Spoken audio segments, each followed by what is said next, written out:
Welcome to Special Parallelograms Part 2. Right? So we want to solve with our figure here.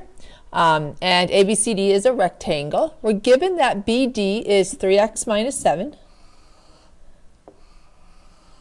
Right? So that is 3x minus 7. And we're also given that CA is x plus 5. Right, so this is a rectangle, and we know that in a rectangle,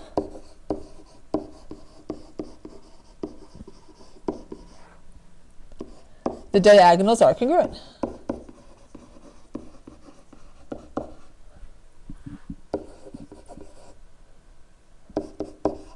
Right. And AB and CD are diagonals. They go from one vertex to the opposite vertex, or to another non-adjacent vertex. Doesn't have to be the opposite. I just want to move that down a little bit. Of course, in a rectangle, you can't help but be the opposite, because that's because there's only one vertex to go to. There we go.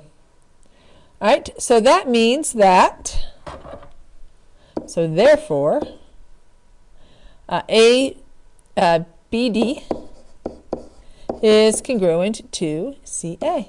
So you can add that to your notes. And that means all we have to do is set it equal to one another. So 3x minus 7 equals x plus 5. Right? And now we'll solve for x. Right? So we'll subtract x from both sides. So that gives us 2x minus 7 equals 5.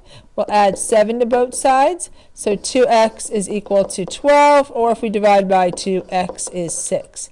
Now we're not done. All we know is the value of x. X is 6. We need to find the measures of those things, BD, ED, CA, AE. All right, so for BD, that would just be 3 times 6 minus 7. 3 times 6 is 18. 18 minus 7 is 11. And of course, since BD is congruent to CA, CA has to be 11 as well. And it doesn't take much work to figure out that 6 plus 5 is going to equal 11. All right, now we need to find the measures of ED and AE. Well, ED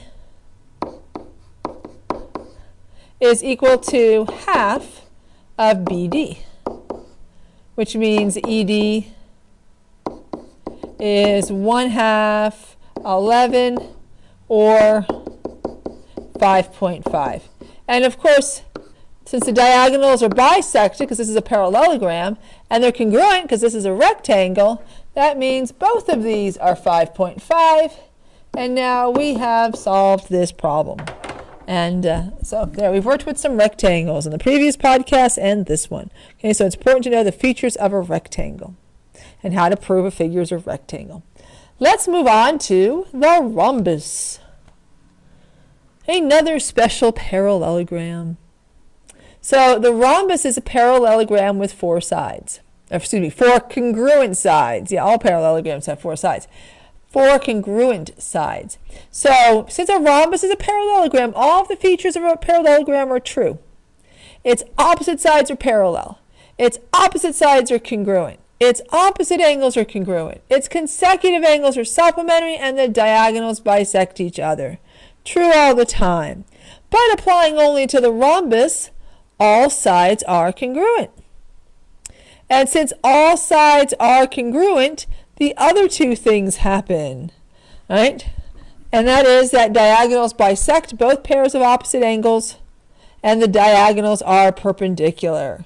Right, so not only do we get those triangles, now we have right triangles. So we have new ways to work with those triangles. So applying to the rhombus, all sides congruent, diagonals bisect both pairs of opposite angles, and the diagonals are perpendicular. All right, let's turn the page to where you have your notes. All right, so I have all of the properties plus, in the first blank goes 4 congruent sides. I don't know why I have this so close. It just kind of occurred to me. Will it move or no? No. It's all together. So that's why I have it so close. All right, so we has all the properties of the parallelogram plus. Good enough. 4 congruent sides. Diagonals that are perpendicular. Oh, no, look, I messed up my figure over there. So I didn't erase the rectangle, but I erased the rhombus. Not on purpose. So I'll put that up while you're putting it up. And diagonals that bisect opposite angles.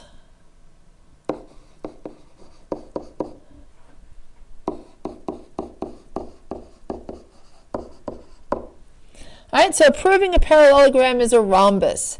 So if a parallelogram has 4 congruent sides.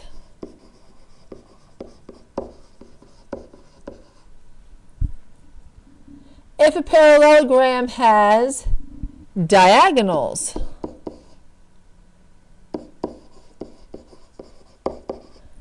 that bisect each pair of opposite angles,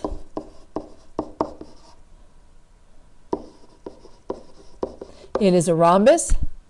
Or if a parallelogram has diagonals, oops, missing the word, missing a letter.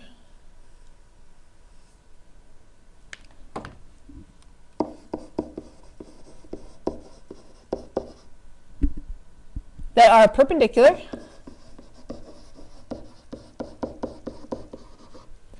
Yep, it is a rhombus, all right? All 3 methods require that you prove the figure is a parallelogram first. So add that to your notes.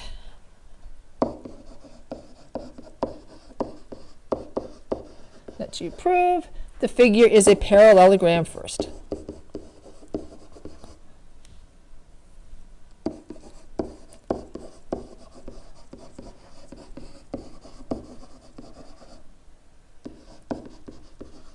Okay. And you can use any of the 6 methods.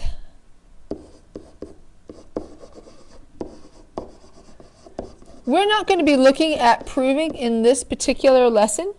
However, in the whole next set of lessons, coordinate proofs, we're going to be proving figures are different parallelograms or rectangle or rhombus or square on the coordinate plane. So we can use equations from the coordinate plane. All right, I'm going to move my diagonals. I'm not sure if yours has diagonals in it. If it doesn't have diagonals, right, draw those diagonals in and label the figure A, B, and then it has a C and a D. All right, we're going to mark all of the features and write those down, all the features for the rhombus.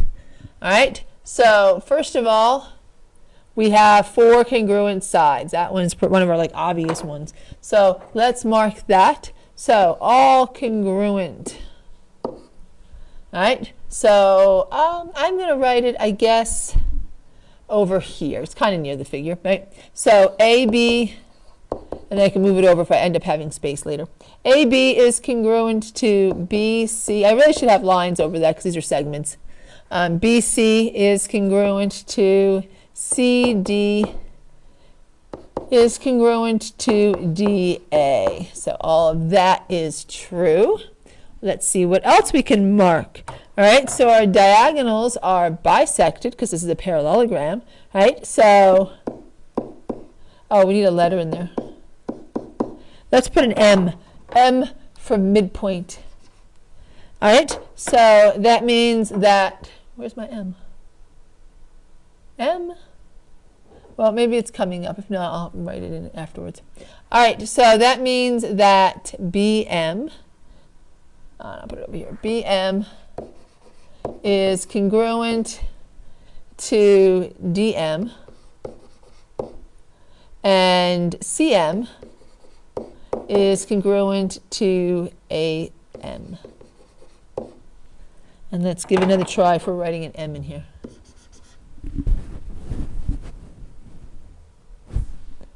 There it goes.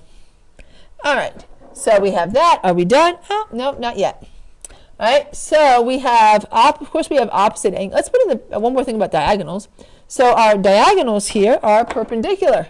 So if our diagonals are perpendicular, we have 4 right angles. So draw the right angles in there. And you want to write in that the diagonals are perpendicular. So, and let's just write in what the letters are. So BD is perpendicular to AC. All right, so that means that our 4 angles there, angle A and B,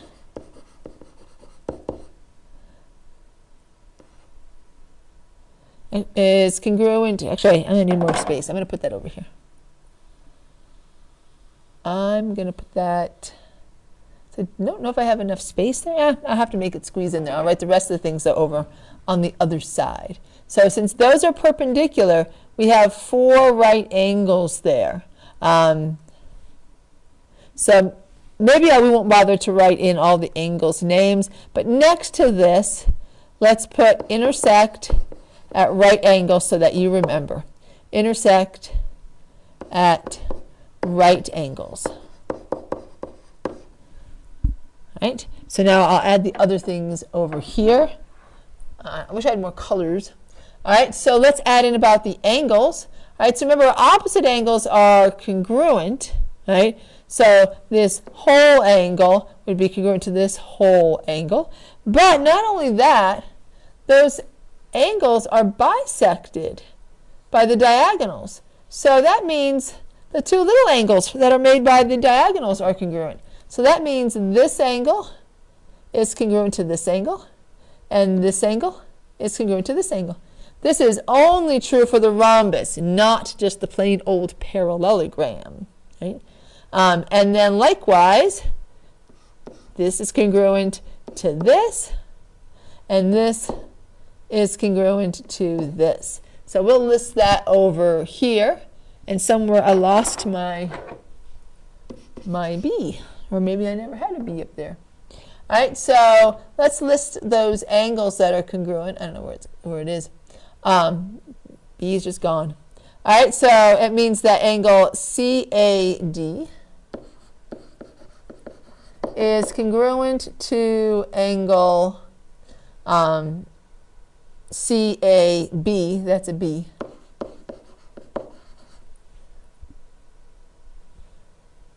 And is, let's see, we also need the other set of angles, is congruent to angle DAC,